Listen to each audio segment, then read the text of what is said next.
Hi all, welcome to my channel. ഞാൻ മീനു. അപ്പോൾ ഇന്ന് ഞങ്ങൾ പോകുന്നത് മലേഷ്യയിലെ ഒരു ചൈനീസ് റെസ്റ്റോറൻറ്റിലാണ്. അപ്പം ഞങ്ങൾ സ്റ്റേ ചെയ്യുന്നത് പെനാങ്കിലാണ്. പെനാങ്കിലെ ജോർജ് ടൗണിലാണ് ഈ റെസ്റ്റോറൻറ്റ് ലൊക്കേറ്റ് ചെയ്യുന്നത്. മോർണിംഗ് 6:30 AM to 2 PM വരെയാണ് ഇതിൻ്റെ ടൈമിംഗ്. അത്യാവശ്യം റിവ്യൂവും കാര്യങ്ങളുള്ളത് കൊണ്ട് നമുക്ക് ആ റെസ്റ്റോറൻറ്റിൽ പോയി ഒന്ന് ട്രൈ ചെയ്യാമെന്ന് വിചാരിച്ചു.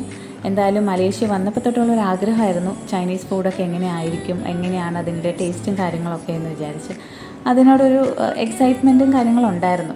അപ്പോൾ എന്തുകൊണ്ടത് ട്രൈ ചെയ്ത് കൂടാന്നുള്ളൊരു തോന്നൽ വന്നുകൊണ്ട് അങ്ങനെ ഞങ്ങൾ ഫുവർദായി റെസ്റ്റോറൻറ്റിലെത്തി. അവിടെ അത്യാവശ്യം കാർ പാർക്കിംഗ് സ്പേസ് ഉള്ളതുകൊണ്ട് നമ്മൾ കാറ് പാർക്ക് ചെയ്യാനുള്ള ബുദ്ധിമുട്ടും കാര്യങ്ങളൊന്നും ഇല്ലായിരുന്നു. റെസ്റ്റോറൻറ്റിലേക്ക് എൻട്രി ചെയ്യുമ്പോൾ തന്നെ നമുക്ക് കാണാം അവിടെ ഒരു ഏരിയ നിറയെ ഫുഡ് ഐറ്റംസ് ഇങ്ങനെ നിരന്നിരിക്കുന്നത്. എന്തായാലും അത് കാണാൻ തന്നെ നല്ല ഭംഗിയാട്ടോ. പിന്നെ സെൽഫ് സർവീസ് ആയതുകൊണ്ട് നമുക്ക് ഇഷ്ടമുള്ള ഫുഡ് നമുക്ക് സെലക്ട് ചെയ്യാം. പക്ഷെ നമുക്കതിൻ്റെ പേരും കാര്യങ്ങളൊന്നും അറിയാത്തത് കൊണ്ട് നമ്മൾ അവരോട് ചോദിച്ച് കൺഫേം ചെയ്തിട്ടാണ് ഓരോന്നും ചൂസ് ചെയ്തത്. പിന്നെ വേറൊരാൾ നമ്മുടെ അടുത്ത് തന്നെ നിന്ന് ഇത് എന്തൊക്കെയാണ് നമ്മൾ സെലക്ട് ചെയ്ത ഐറ്റംസ് അത് അവർ ബില്ലിലേക്ക് എഴുതി നമ്മുടെ കയ്യിൽ തന്നു വരും. അപ്പോൾ അവിടെ മെയിനായിട്ട് ചിക്കൻ, ഫിഷ്, പോർക്ക്, മട്ടൻ അങ്ങനെയുള്ള ഐറ്റംസാണ് മെയിനായിട്ട് കിട്ടുന്നത്. സ്റ്റീംഡ് ആയിട്ടുള്ള ഫുഡ്സാണ് മോസ്റ്റ്ലി. പിന്നെ കുറച്ച് സ്റ്റഫ്ഡ് ഐറ്റംസ് ഉണ്ട്, ലൈക്ക് പപ്സ് പോലത്തെ ചെറിയ സ്റ്റഫ്ഡ് ഐറ്റംസ് ഉണ്ട്. അതിലും ഈ പറഞ്ഞ പോലെ പോർക്ക്, ചിക്കൻ, ഫിഷൊക്കെയാണ് സ്റ്റഫ് ചെയ്തേക്കുന്നത്. പക്ഷേ അതിന് ചെറിയൊരു മൈൽഡ് സ്വീറ്റ് ടേസ്റ്റ് ഉണ്ട്. പിന്നെ അവിടുത്തെ സ്പെഷ്യാലിറ്റി എനിക്ക് തോന്നിയത് കുറേ ഹെർബൽ ടീസ് ഉണ്ട്. പിന്നെ ഒത്തിരി ഹെർബൽ ടീസിൻ്റെ പേരൊന്നും നമ്മൾ അത്രയും പരിചിതമല്ലാത്തത് കൊണ്ട് ഞങ്ങൾ ചൂസ് ചെയ്തത് ജാസ്മിൻ ടീയാണ്. ഹെർബൽ ടീസൊക്കെ അവിടെ അൺലിമിറ്റഡ് ആയതുകൊണ്ട് നമുക്കത് എപ്പോൾ വേണമെങ്കിലും പോയി റീഫിൽ ചെയ്യാം.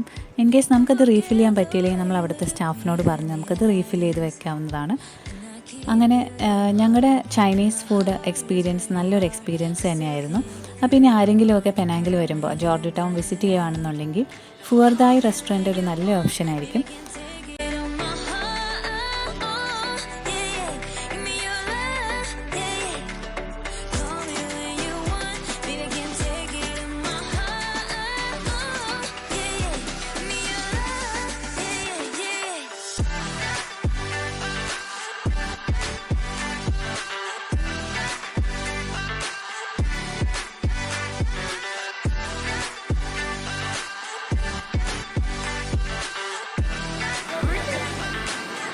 അപ്പോൾ ഇന്നത്തെ വീഡിയോ നിങ്ങൾക്ക് എല്ലാവർക്കും ഇഷ്ടപ്പെട്ടു എന്ന് വിചാരിക്കുന്നു. ലൈക്ക് ചെയ്യുക, സബ്സ്ക്രൈബ് ചെയ്യുക. അപ്പോൾ സപ്പോർട്ട് ചെയ്യുന്ന എല്ലാവർക്കും thank you so much. Thanks for watching. By.